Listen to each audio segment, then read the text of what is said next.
June 17, 1944. Eastern Front, near Vitebsk, Belarus. Feldwebel Klaus Hartmann feels the T-34's turret scrape against his Panther's hull before he hears it. Metal screams against metal. Inside the tank, the world becomes a cacophony of clanging footsteps on armor plate. Soviet tank hunters. His loader, Georg, goes pale. They both know what comes next. "Magnetic mines!" Georg shouts, his voice cracking. Through the vision slit, Klaus sees nothing but smoke and the gray morning sky. The Soviets are on top of them, in the one place German tank design never accounted for, the blind spot directly above and beside the hull. His cupola machine gun can't depress enough. The hull gun is useless. They're sitting ducks in 30 tons of steel that suddenly feels like a coffin. This is the nightmare that haunts every panzer commander on the Eastern Front in 1944. Soviet infantry have perfected a brutal tactic. While their tanks engage from the front, specially trained assault teams sprint forward through artillery smoke, magnetic mines clutched in their hands. They climb onto German tanks like pirates boarding a ship, jamming explosives into engine grills, track assemblies, and turret rings. Tank crews can do nothing but listen to the footsteps above and wait for the explosion. George fumbles for his pistol, knowing it's futile. The tank's pistol ports, small openings designed for close defense, offer only a narrow field of fire. To shoot at the men on their hull, Klaus would have to stick his arm outside, expose himself, and hope he hits something before a Soviet submachine gun cuts him down. It's suicide. "We have to bail out," Georg screams. But Klaus knows that's suicide too. The moment they crack the hatches, PPSH submachine guns will be waiting. Soviet doctrine is ruthless and efficient. Isolate the tank, blind it, force the crew to choose between burning inside or dying outside. Across the Eastern Front, this scene plays out dozens of times daily. German tank superiority, the technological edge that defined early blitzkrieg victories, means nothing when Soviet infantry can approach within arm's reach. The Tigers and Panthers, magnificent machines, capable of destroying enemy armor at 2 kilometers, are helpless against determined men with handheld explosives at 2 meters. In Berlin, Waffen office officials receive urgent reports from panzer commanders. The message is consistent and desperate. "We need a weapon that shoots around corners." The request sounds absurd. Bullets travel in straight lines. Barrels are straight tubes. The entire science of ballistics assumes linear trajectories. Asking for a gun that shoots around corners is like asking for water that flows uphill. It violates basic physics. But German engineering in 1944 operates under desperate necessity. The Reich is losing. The Eastern Front collapses steadily westward. Italy has capitulated. Allied bombers reduce German cities to rubble nightly. In this environment, impossible is no longer an acceptable answer. The Heereswaffenamt, the Army Weapons Office, assigns the problem to a specialized team. The challenge appears insurmountable. Create a weapon allowing tank crews to engage targets in their blind spots without exposing themselves. The weapon must fit through existing pistol ports. It must be usable in the cramped, chaotic interior of a combat vehicle. And somehow, impossibly, it must curve bullets around corners. 300 kilometers away, at a Rheinmetall-Borsig facility outside Berlin, engineer Hans-Joachim Scheubner-Richter studies the problem through a different lens. Scheubner-Richter doesn't think about bullets traveling in straight lines. He thinks about water flowing through pipes. Bend a pipe gradually enough, and water follows the curve. Could bullets do the same?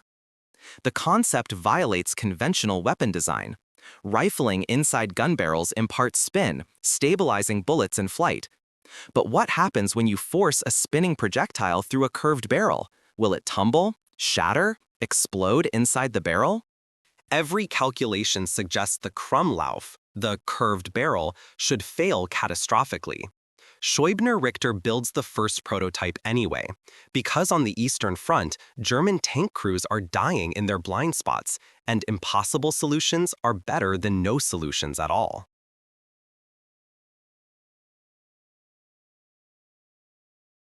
August 1943. Rheinmetall-Borsig Testing Range, Dusseldorf. The first test barrel explodes on the third round.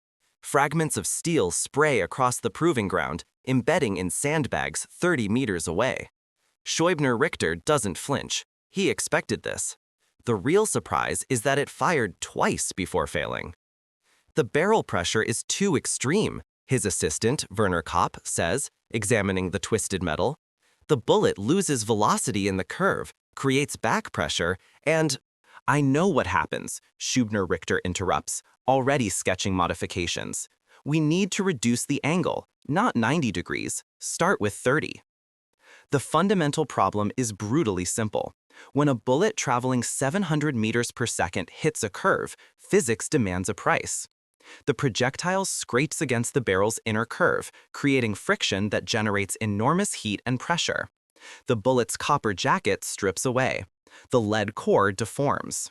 In a straight barrel, expanding gases push the bullet forward cleanly. In a curved barrel, those gases have nowhere to go but sideways, into the steel itself. By September, they've destroyed 11 prototypes. Each failure teaches something new. 45-degree angles work better than 90. Chrome lining the bore helps, but not enough. The real breakthrough comes when Scheubner-Richter stops thinking about bullets as solid objects and starts thinking about them as moldable materials under extreme pressure. We're not shooting through a curve, he tells his team. We're extruding bullets around one. The solution requires manufacturing precision that barely exists in 1943 Germany. The curved barrel section must be perfectly smooth. Any imperfection becomes a stress point that will split under pressure. The curvature must be mathematically exact, calculated to minimize friction while maintaining bullet stability. Most critically, the barrel needs venting holes along the outer curve to bleed off excess pressure before it destroys the weapon. In November, Prototype 17 fires 30 rounds without failing. Scheubner-Richter watches through protective glass as 7.92mm rounds curve through space in a path that shouldn't exist, slamming into targets positioned 90 degrees from the shooter. The bullets tumble slightly. Accuracy is terrible beyond 50 meters, but they work. The impossible works. The Waffenamt receives the report with skepticism bordering on mockery. Curved bullets sounds like something from a science fiction novel, not a serious weapons program. But desperate circumstances demand desperate solutions. By December 1943, the Eastern Front bleeds German armor daily. Soviet anti-tank teams grow bolder, more effective. The High Command orders immediate development of two variants, one for infantry, one specifically designed for tank crews. The Krummlauf I infantry version features a 45-degree curve with a prismatic periscope sight. Soldiers can fire around corners, over barricades, from trenches without exposing themselves. The concept is revolutionary. Urban combat and defensive warfare suddenly gain a new dimension. But it's the Krummlauf P Panzer version that matters most.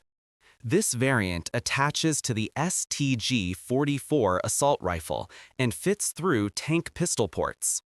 At 30 degrees of curvature, it allows crews to engage infantry climbing on their hull, firing downward along the tank's sides without opening hatches. The periscope sight lets them aim at targets they cannot see directly. Testing reveals brutal truths. Each curved barrel survives approximately 300 rounds before stress fractures make it unsafe. The venting holes along the curve spray hot gas and burning powder sideways. Anyone standing beside the weapon when it fires gets scorched. Accuracy beyond 30 meters is laughable. The weapon is awkward, heavy, and fundamentally compromised. It's also exactly what German tank crews need. By March 1944, production begins at a facility in Suhl, Thuringia. Workers manufacture the curved barrel sections with obsessive precision, knowing that imperfections mean catastrophic failures. Each unit undergoes pressure testing that would normally be reserved for artillery pieces. The rejection rate is 40%. Nearly half the manufactured barrels fail quality control. Schubner Richter knows his creation is a monster born from desperation. The Krummlauf violates every principle of good weapon design. It's expensive, fragile, difficult to manufacture, and performs marginally. But on paper, it solves the unsolvable problem. Deutschen Tankcrews werden ebenst cheaten, die sie können nicht sehen, around corners, dass Schinten nicht schießbar sein, using bullets, dass Travel in Curves, Physik sagt, Schinten existieren. Die erste Produktionsunits shippt zu Panzerdivisionen auf dem Eastern Front in late April 1944. Accompanying dem Instruktionen, Spare Barrels und eine Warnung stamped in Rot. Maximum 300 rounds per barrel. Do not exceed recommended fire rate. Maintain minimum safe distance from gas vents. Feldwebel Klaus Hartmann, still commanding his Panther near Vitebsk, receives his Krummlauf in early May. He holds the strange weapon, feeling its awkward weight, staring at the curved barrel that defies common sense. This, George says, is the stupidest thing I've ever seen. Klaus loads a magazine and peers through the periscope sight. Maybe, but next time Ivan climbs on our hull, we'll have an answer. May 23, 1944. Outskirts of Iași, Romania. The morning starts quietly, too quietly. Klaus Hartmann has learned to distrust silence on the Eastern Front. It usually precedes something terrible. His Panther sits hull down behind a collapsed barn, covering the approach to a rail junction the Wehrmacht desperately needs to hold. George smokes nervously in the loader's position. Radio operator Fritz Becker monitors static-filled frequencies. Driver Paul Schneider keeps the engine idling, ready to reverse at the first sign of trouble. The Krummlauf lies across Klaus's lap, an ugly piece of engineering that weighs nearly 6 kilograms when loaded. He's test-fired it twice, burning through 40 rounds that left the curved barrel scorching hot and his ears ringing from the pressure vents. The weapon kicks harder than any rifle he's ever fired, and the periscope sight takes concentration to use effectively. "Movement," Fritz announces. 200 meters, tree line. Klaus peers through his cupola optics. Soviet infantry, maybe a company's worth, filtering through morning mist. Standard Red Army tactics, infantry first to locate German positions, then armor to exploit. He weighs options quickly. Fire the main gun? Reveal their position immediately? Stay silent? Hope they pass? Neither choice feels right. The decision gets made for him. An IS-2 heavy tank rumbles from behind the tree line, its massive 122mm gun traversing slowly. Soviet tank hunters follow in its shadow, staying close to the armor. Klaus recognizes the pattern instantly. They're using the IS-2 as a shield, planning to dismount and attack any German tanks that engage. Target, armor piercing, Klaus orders. George slams around into the breach. The Panther's 75mm gun roars. The IS-2 staggers as the shot punches through its frontal armor. But Klaus doesn't wait to confirm the kill. Soviet infantry scatter, some toward cover, but 3 sprint directly toward the Panther's blind spot. This is what the Krummlauf was designed for. "Dismount's coming up our left side," Paul shouts from the driver's compartment. Klaus grabs the Krummlauf, angles it through the pistol port on the left side of the turret. Through the periscope sight, he sees distorted images. The weapon's optics are crude, showing him the world at an awkward angle. Movement. A Soviet soldier, PPSH submachine gun raised, running along the Panther's hull, barely 10 meters away. Klaus squeezes the trigger.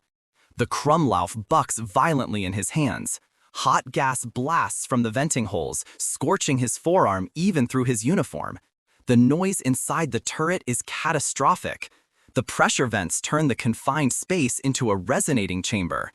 George screams something Klaus can't hear. Through the periscope, he sees the Soviet soldier stumble, hit, falling away from the tank. 2 more targets. Klaus fires again, shorter bursts this time. The curved barrel grows painfully hot. Spent casings ricochet inside the turret. Each shot feels like the weapon might explode in his hands, but it holds together. Bullets curve through space in paths that shouldn't exist, killing men who thought they were safe in the tank's blind spot. One Soviet soldier makes it to the engine deck. Klaus can't angle the Krummlauf that far back. Georg is already moving, grabbing his pistol, ready to fight if the hatch opens. But before the Soviet can attach his magnetic mine, machine gun fire from a supporting Panzer IV catches him. He slides off the hull, the mine still clutched in his dead hands. The engagement lasts 90 seconds. When it ends, Klaus's ears ring, his arm burns from the gas vents, and the Krummlauf's barrel radiates heat like a stove. He's fired approximately 60 rounds, 1/5 of the barrel's rated lifespan. Jesus Christ, George breathes. That thing actually works. It works, but barely. The weapon is everything the engineers warned about. The barrel is already showing stress marks near the curve. The periscope sight cracked from recoil. Klaus's forearm has first-degree burns from the venting gases. The noise inside the turret left everyone temporarily deaf. Accuracy was terrible. He probably hit one target out of every 10 rounds fired. But 3 Soviet tank hunters who should have killed them are dead instead. The Krummlauf, for all its flaws, delivered on its impossible promise. Over the next weeks, Klaus learns the weapon's quirks through brutal experience. The barrel must cool between firing sessions or it warps. The periscope sight fogs in humid weather. Gas vents clog with carbon buildup after 150 rounds. Maintenance is constant, meticulous, and absolutely necessary. He goes through 3 replacement barrels in June alone. Other Panzer crews report similar experiences. The Krummlauf is temperamental, difficult, and desperately needed. Soviet tank hunters adjust tactics, becoming warier around German armor. Word spreads through Soviet infantry units. The facets have a weapon that shoots around corners. The psychological impact exceeds the tactical one. But production numbers tell a different story. By mid-1944, Germany's industrial capacity is collapsing under Allied bombing. The Krummlauf, with its complex manufacturing requirements and high rejection rate, becomes a luxury the Reich can barely afford. Scheubner-Richter's team in Dusseldorf receives orders to prioritize other projects. The curved barrel program continues, but at reduced priority. July 12, 1944, Brody Dubno Pocket, Western Ukraine. Oberleutnant Werner Müller watches his company disintegrate. 3 weeks ago, Panzer Regiment 16 numbered 42 operational tanks. Today, 12 remain. Soviet Operation Bagration has torn a hole through Army Group Center that nothing can close. His Panthers retreat westward through endless wheat fields, fighting delaying actions against an enemy that outnumbers them 10-1. The Krummlauf saved his life twice in the past week. Once when Soviet infantry infiltrated his position at night, once when a T-34 rammed his tank and dismounted troops swarmed the hull.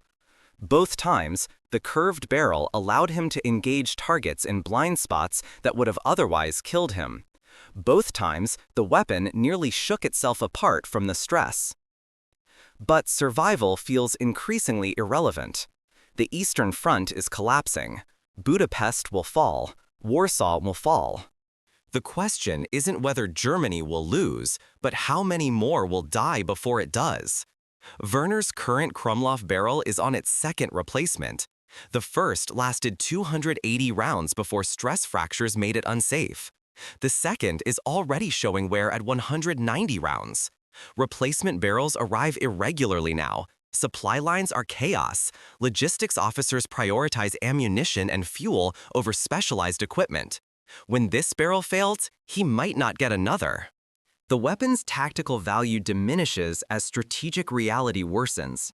A tank crew that can defend against infantry climbing on their hull is still doomed when fuel runs out. Superior close defense capabilities mean nothing when Soviet artillery saturates entire grid squares with explosives. The Krummlauf solves a specific problem brilliantly, but Germany faces thousands of unsolvable problems simultaneously. Other users report similar experiences. Hauptmann Friedrich Koch, commanding a Stug 3 assault gun battalion near Kovel, used his Krummlauf to devastating effect during a Soviet breakthrough attempt. His after-action report praises the weapon's effectiveness while noting its fragility. Excellent tactical tool, requires constant maintenance. Recommend doubling spare barrel allocation. The recommendation goes nowhere. There are no spare barrels to allocate. Infantry versions of the Krummlauf see limited deployment. Street fighting in Vitebsk, Minsk, and Vilnius demonstrates the weapon's urban combat potential. Soldiers firing from behind corners or over barricades can engage Soviet positions without exposure. But the same problems plague infantry use: limited barrel life, gas vent burns, poor accuracy, high maintenance requirements. The psychological impact cuts both ways. Soviet troops grow cautious around German positions equipped with Krummlaufs, respecting the weapon's ability to strike from unexpected angles. But that caution leads to adjusted tactics rather than paralysis. Soviet doctrine emphasizes overwhelming force. If German defenders can shoot around corners, the Red Army simply brings more artillery, more infantry, more tanks. Quality engineering cannot overcome quantitative superiority. By August 1944, Krummlauf production effectively ceases. The Suhl facility redirects manufacturing capacity to conventional weapons. Existing units continue service, but replacement parts become nearly impossible to obtain. Scheubner-Richter's engineering team disperses to other projects. The curved barrel program isn't officially canceled. It simply fades into bureaucratic limbo as more urgent priorities consume resources. Klaus Hartmann's Panther burns outside Debrecen, Hungary in October. Not from Soviet tank hunters climbing the hull, but from an IS-2's 122mm round that punches through the frontal armor at 800 meters. His crew bails out, Klaus clutching the Krummlauf instinctively even as flames consume the vehicle. The weapon is useless against artillery, aircraft, superior numbers, and strategic defeat. He survives the war carrying that same Krummlauf, the barrel now cracked and unusable, kept as a talisman of impossible engineering in an impossible situation. 30 years later, interviewed for a military history journal, Klaus reflects on the weapon's legacy. It worked. Against every physical law, every engineering principle, it actually worked. We could shoot around corners, defend blind spots, kill enemies we couldn't see. And we lost anyway. Because the war wasn't about clever weapons or brilliant tactics. It was about which side could replace losses faster. We couldn't, they could. The Krummlauf was magnificent engineering wasted on a lost cause. Werner Muller's testimony echoes similar themes. The curved barrel gave us options we never had before. It saved lives, won engagements, scared the hell out of Soviet infantry. But it couldn't save Germany. Nothing could.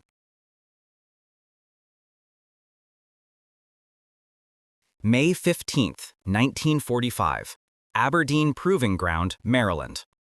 Captain James McKinley of U.S. Army Ordnance holds the captured Krummlauf like an artifact from another planet.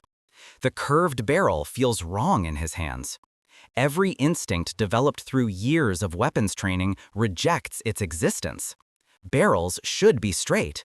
Physics demands it. Yet here sits German engineering that ignored what physics demands and created what desperation required. How many rounds did they say this fired before failure? His colleague asks. 300, maybe less in combat conditions. McKinley examines the stress fractures spiderwebbing along the curve, and they manufactured these knowing that limitation. The Aberdeen testing program dissects every captured German weapon system, searching for innovations worth copying and vulnerabilities worth exploiting. The Krummlauf falls into a unique category. Technically impressive, tactically limited, strategically irrelevant. American engineers fire test rounds through captured examples, documenting barrel pressures that exceed safety margins. accuracy that barely qualifies as acceptable, and gas venting that makes the weapon dangerous to its own user. The technical reports are respectful but dismissive. An ingenious solution to a problem American tank doctrine avoids through superior tactics and infantry armor coordination. Translation? Interesting engineering, wrong answer to the right question. The U.S. Army never develops an equivalent weapon, neither does Britain, France, or the Soviet Union. The Krummlauf remains uniquely German, a weapon born from circumstances other nations never face. Soviet intelligence services pay more attention. NKVD technical reports from 1945 describe the Krummlauf's psychological impact on Red Army tank hunters. Interviews with captured Soviet infantry reveal genuine fear of German tanks equipped with the curved barrel. You could not approach safely from any angle. They could shoot where they could not see. But the reports also note that fear didn't prevent victories. Soviet forces simply overwhelmed German positions through superior numbers and firepower. Hans-Joachim Scheubner-Richter survives the war and returns to engineering, though never again working on weapons. In a 1968 interview with Der Spiegel, he reflects on his creation with mixed feelings. "We achieved the impossible. We made bullets curve. But we did it for a regime that deserved to lose, in service of a war that should never have been fought. The Krummlauf represents German engineering at its most brilliant and most wasted. We solved an unsolvable problem, and it meant nothing." Modern military historians assess the Krummlauf through multiple lenses. Technically, it's a remarkable achievement. Functional curved barrel weapons didn't appear again until recent decades with specialized less lethal systems. Tactically, it provided genuine advantages in specific circumstances. Strategically, it exemplified Germany's late-war tendency toward complex, resource-intensive solutions when simpler alternatives existed.